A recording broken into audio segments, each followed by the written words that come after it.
کرتے ہیں برادری, قبیلہ, علاقہ, بستی, لوگ کسی طریقے سے ہمارے ساتھ مطمئن رہیں, کرتے ہیں نا یہ سارے کام. اس میں تھوڑی مشکل بھی ہمیں آتی ہے, لیکن کرتے ہیں. کیا کریں, گھر میں بھی کئی دفعہ ایسا ماحول بنانا پڑتا ہے. چلیں ایک اور میٹھی مثال دیتے ہیں, زیادہ سمجھ میں آئے گی. چھوٹا بچہ خوش رہے, آپ اس کے لیے محنت نہیں کرتے. وہ چھوٹا ہے, اس کو خوش کرنا فرض ہے ابا پہ, لیکن وہ کہتا ہے کہ میں نے موٹر سائیکل لینا ہے. چھوٹا ہے, چلا ہی نہیں پائے گا, تو ابا پھر اسے راضی کرتا ہے, کہتا ہے بیٹے چھوٹا سائیکل لے لے, چل میں تجھے اڑانے والا جہاز لے دیتا ہوں. مقصود کیا ہے کہ اس کو ناراض نہیں کرنا, یہ روئے نہ, اس کا دل نہ ٹوٹے. ہو یارو سنو نا میں کیا کہہ رہا ہوں. اگر چھوٹے بچے کے لیے وہ چیزیں ڈھونڈتے ہو, میرے ابا جی نا اپنے نواسے کے لیے کھلونا لے کے آئے, تو بچہ بڑا ہی کھیلا, بڑا ہی کھیلا, بڑا ہی کھیلا, تو ابا جی کہنے لگے لو پیسے پورے ہو گئے میرے. بچے کو پسند بڑا ہے نا, پیسے پورے کر چھڑے نے, دیکھو نا جی کتنا اس کو راضی ہوا ہے. تو انسان کیا کرتا ہے کہ کوشش کرتا ہے, چھوٹا بچہ بھی ناراض نہ ہو, تو وہ چیزیں وہ ڈھونڈتا ہے کہ اس کو کیا پسند ہے, چاکلیٹ لے جاؤں, فلاں چیز لے جاؤں, آئس کریم لے جاؤں. تو ایک بچے کے لیے, گھر کے لیے, سربراہ کے لیے اتنی محنت کرتے ہو, تو وہ کام بھی ہمیں ڈھونڈ کے تلاش کرنے چاہیے نا, جس سے رب راضی ہوتا ہے, اللہ راضی ہوتا ہے. بتاؤں وہ کون کون سے کام ہیں. نبی کریم صلی اللہ تعالی علیہ وسلم نے ارشاد فرمایا, 3 لوگ ہیں جنہیں دیکھ کے رب مسکراتا ہے. یا رسول اللہ صلی اللہ علیہ وسلم وہ کون کون سے؟ تو محبوب فرمانے لگے, ایک وہ بندہ ساری مخلوق سوئی ہے, آدھی رات ہے, رات کا پچھلا پہر ہے, اس نے اٹھ کے وضو کر لیا, مصلی پہ کھڑا ہو گیا خدا کی یاد میں. فرمایا اسے دیکھ کے رب مسکراتا ہے جو اس کی شان کے لائق ہے. مسکراتا ہے اللہ. یہ تو سونے کا ٹائم تھا, یہ تو گہری نیند آنے کا وقت تھا, رات کا پچھلا پہر. رات پوے تے بے درداں نو نیند پیاری آوے, تے درد منداں نو یاد سجن دی ستیاں وی آن جگاوے. اور ساون کی کالی راتوں میں جب بوندا باندی ہوتی ہے, وہ راتوں کو اٹھ اٹھ روتے ہیں جب خلقت ساری سوتی ہے. اللہ مسکراتا ہے. اور سننا میرے بھائی, میرے نبی پاک صلی اللہ تعالی علیہ وسلم فرماتے ہیں, جب مسلمان نماز کے لیے صفیں بناتے ہیں نا, ترتیب لگ رہی ہوتی ہے, اب اللہ کی بارگاہ میں کھڑے ہوں گے, قیام کریں گے, رکوع کریں گے, سجود کریں گے. فرمایا جب مومن صفیں بناتے ہیں تو رب دیکھ کے مسکراتا ہے, مسکراتا ہے. کمال ہو گئے عروج بندگی کا, جب بندے کو دیکھ کے رب مسکرائے. خدا بندے سے خود پوچھے بتا تیری رضا کیا ہے, مسکراتا ہے. اور میرے نبی پاک علیہ السلام فرماتے ہیں جب مجاہد جہاد کے لیے صفیں سیدھی کرتے ہیں, آج تو یہ رب کے نام پہ مرنے ہی آ گئے, یہ صفوں میں کھڑے ہوں گے, ترتیب سے لڑیں گے, ترتیب سے گلا کاٹیں گے کافروں کا یا شہادت لیں گے. فرمایا جب جہاد کے لوگ صفیں بناتے ہیں تو رب انہیں دیکھ کے مسکراتا ہے. کتنے نصیبوں والا وہ بندہ ہے جسے دیکھ کے مسکرا دیا. او یار کبھی تیرا بیٹا تیرے سامنے مسکرائے نا چھوٹا, تو تیرا دل باغ باغ ہو جاتا ہے. تیری ماں بیمار کسی ایک دن صحیح طرح ہنس پڑے تو طبیعت خوش ہو جاتی. مجھے بتاؤ نا, جس کا رب بھی اسے دیکھ کے ہنس پڑے, جو اس کی شان کے لائق ہے, کیا اس بندے کے نصیبیں ہیں, کیا اس کے مقدر ہیں.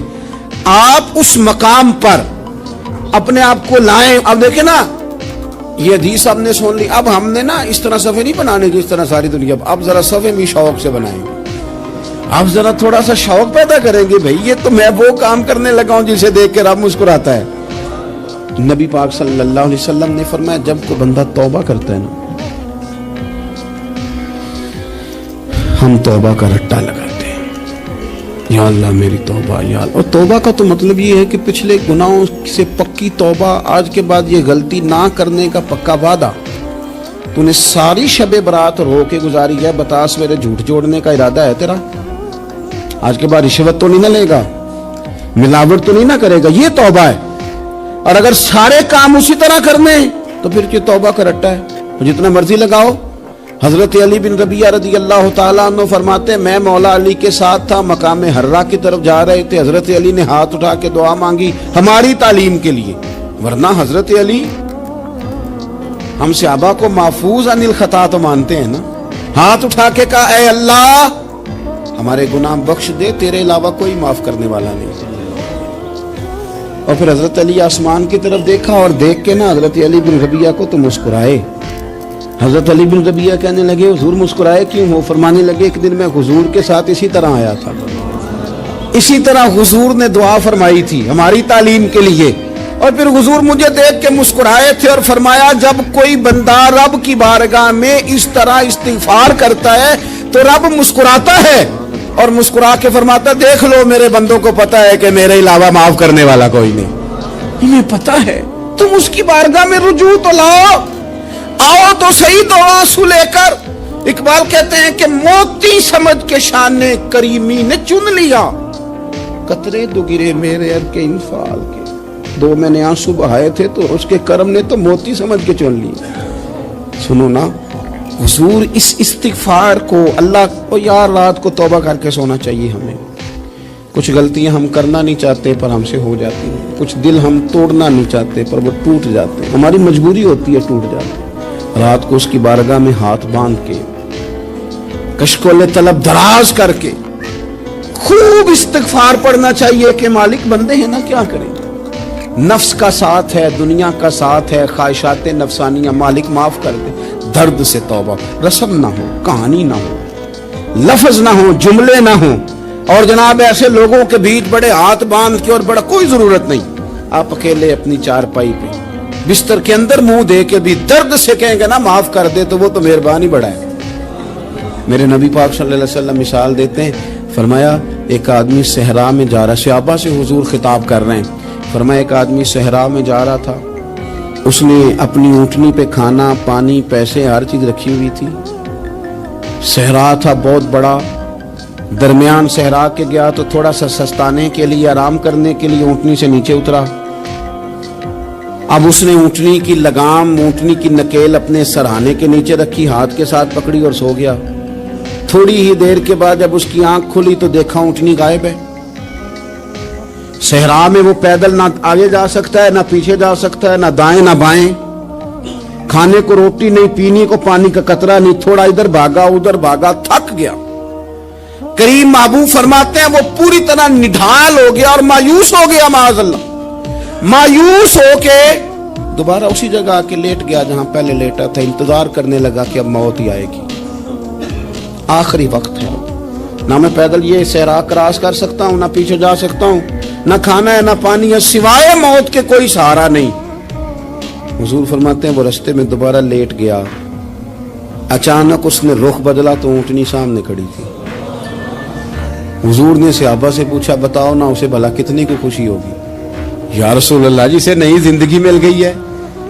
آپ دیکھیں نا سارے ڈاکٹروں نے کہہ دیا کہ اس کے جو گردے معدہ جگر ہر چیز ختم ہے, گھر لے جاؤ خدمت کرو, ہر طرف پریشانی ہے. وہ بندہ بھی سمجھ گیا ہے کہ آخری وقت آ گیا, کل جاؤں پرسوں جاؤں, تیاری ہو گئی, سب لوگ آ گئے, باہر والے بھی آ گئے, یہ ماحول ایک عجیب رنگ اختیار کر گیا. اچانک ایک ڈاکٹر نے آ کے کہا نہیں غلطی لگ گئی تھی.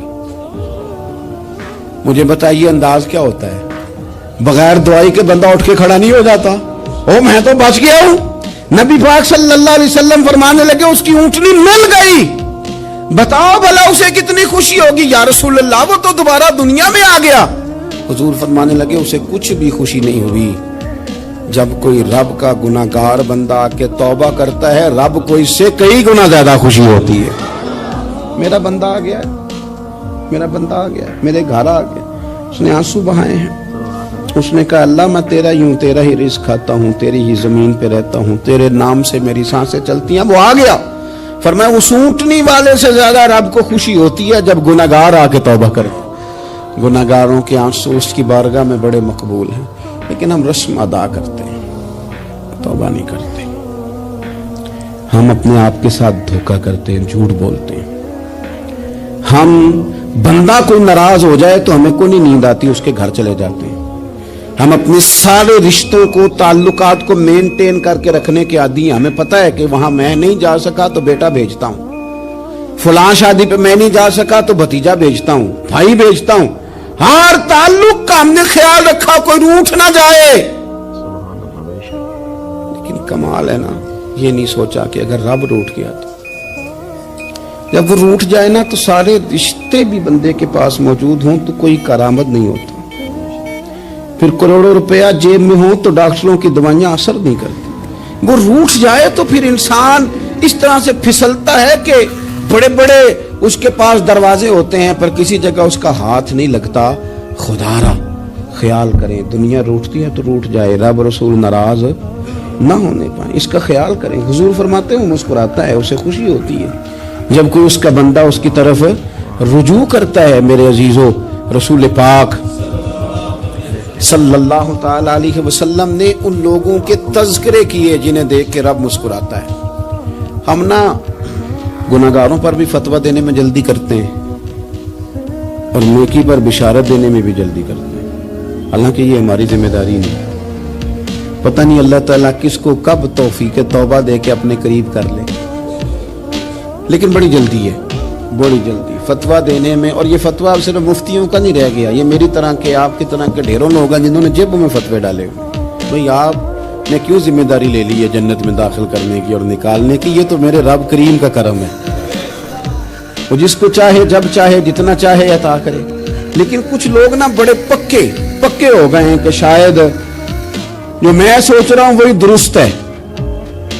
کبھی کبھی کچھ چیزیں عجیب بھی ہوتی ہیں, لہذا خدا کی رحمت پر بھروسہ کر کے بات کرنی چاہیے. اپنی مرضی کے فتوے نہیں داغنے چاہیے. وہ دیکھو جی فلانا بندہ یوں کر رہا ہے, آپ کو پتہ ہی نہیں پوری بات کا, آپ کو علم ہی نہیں پوری بات کا. حضرت بہاءاللہ نقشبند بخاری رحمت اللہ علیہ فرماتے ہیں میں حج کرنے گیا تو وہاں میں نے ایک آدمی کو کروڑوں کا کاروبار کرتے دیکھا تو میرے دل میں خیال ہے یہاں بھی اللہ اللہ کرنی چاہیے تھی, دنیا داری کر رہا ہے. لیکن فرماتے ہیں حج سے فارغ ہوئے تو میں نے دیکھا وہی بندہ سارا کچھ رب کی بارگاہ میں خیرات کر رہا ہے اور سینکڑوں غریب حاجی ہیں جن کو پورے خرچے دے رہا ہے. تو میں نے وہی اپنی سوچ سے توبہ کی کہ میں کہاں تھا.